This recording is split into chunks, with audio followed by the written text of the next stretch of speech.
ছাড়তেছেন, কে কতটুকু পাচ্ছেন, ওনার কোনো দাবিদারি নাই, কোনো হিসাবে নাই। আমি সার পাই নাই, সার পাই নাই, সার না বন্ধ উঠবো না বাবা, না সার নিয়ে তারপরে উঠবো বাবা। বিএসএর বা সিন্ডিকেট করতেছে, অন্য অন্য দোকানে বিক্রি করতেছে, কিন্তু সাধারণ কৃষক পায় না সার। আমি 9টার সময় আসি নেই সার, মানে উনি নেয় উনি না নেয়, যেমন সার নেওয়া মানে সার না নিয়ে আমার বাড়ি আসছি। সিঙ্গিমারি ইউনিয়নে এখানে ডিলার আছে, উনি সার দেওয়ার কথা আজকে ডেট করা যায়, সার দেবে, কিন্তু এখানে আমরা কৃষক যতগুলো আছে কৃষক এরা আসছে সারের জন্য, এখানে প্রায় 9টার থেকে অপেক্ষা করতেছে, উনি সার দিতে পারতেছে না, শুধু টাল বাহানা করে সময় কাটাচ্ছে। এখন আমরা জানতে চাই যে বরাদ্দটা ওনাকে দেওয়া হয়েছে সিঙ্গিমারি ইউনিয়নের জন্য, যে সারটা ওনাকে বরাদ্দ দেওয়া হয়েছে, এই সারটা ওনার ওখানে আছে, তা উনি বিক্রি করে ফেলছে। তা না হলে উনি সার দিতে এত গড়িমসি করতেছে কেন? ওনার গোডাউনে যদি সার থাকে তাহলে উনি দিতে পারতো।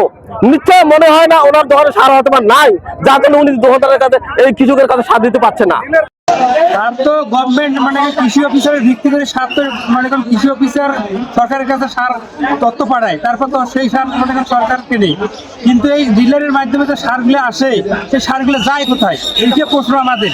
এখন মনে করেন আমাদের সিজন, এই সারগুলো তো আমাদের দরকার, মনে করেন এসব ভুট্টা লাগাবো, ধান লাগাবো, কিন্তু সার তো আমার 1 বস্তা যায় আর 1 বস্তা যায় না, এটা আর 1 বস্তা আমরা কবে দেবে? একটা করে কৃষকের দাম মনে করেন 500-1000 টাকা। এখন তারা মনে করেন দিন ফেলে মনে করেন এখানে আসছে সার নিতে, কিন্তু সার দেয় না, এর দায়িত্বটা কে নিবে? এখন কৃষি অফিসারও মনে করেন, আমরা বলি কৃষি অফিসার বলে যে ডিলারের মাধ্যমে, কারণ ডিলার এই সারগুলো কোথায় গেল সেইটা আমরা জানতে চাই।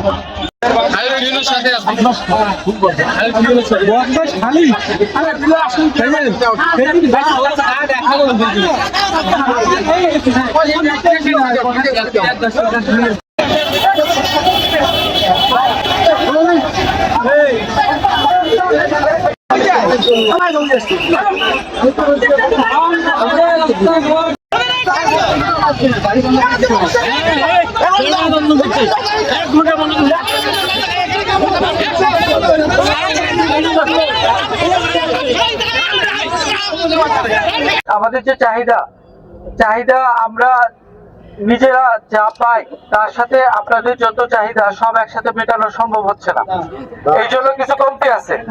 এই জন্য বিতরণটা এমন ভাবে হওয়া উচিত যেন সবাই আনুপাতিক হারে পায়। এই সার যদি সরকারি সার 900 হয়ে থাকে তাহলে এই ডিলার পয়েন্ট বাতিল করবো আমরা। ডিলার হওয়ার জন্য মানুষের অভাব নাই, ডিলার হওয়ার জন্য ব্যবসায়ীর অভাব নাই, আমরা এইসব ডিলার রাখবো না।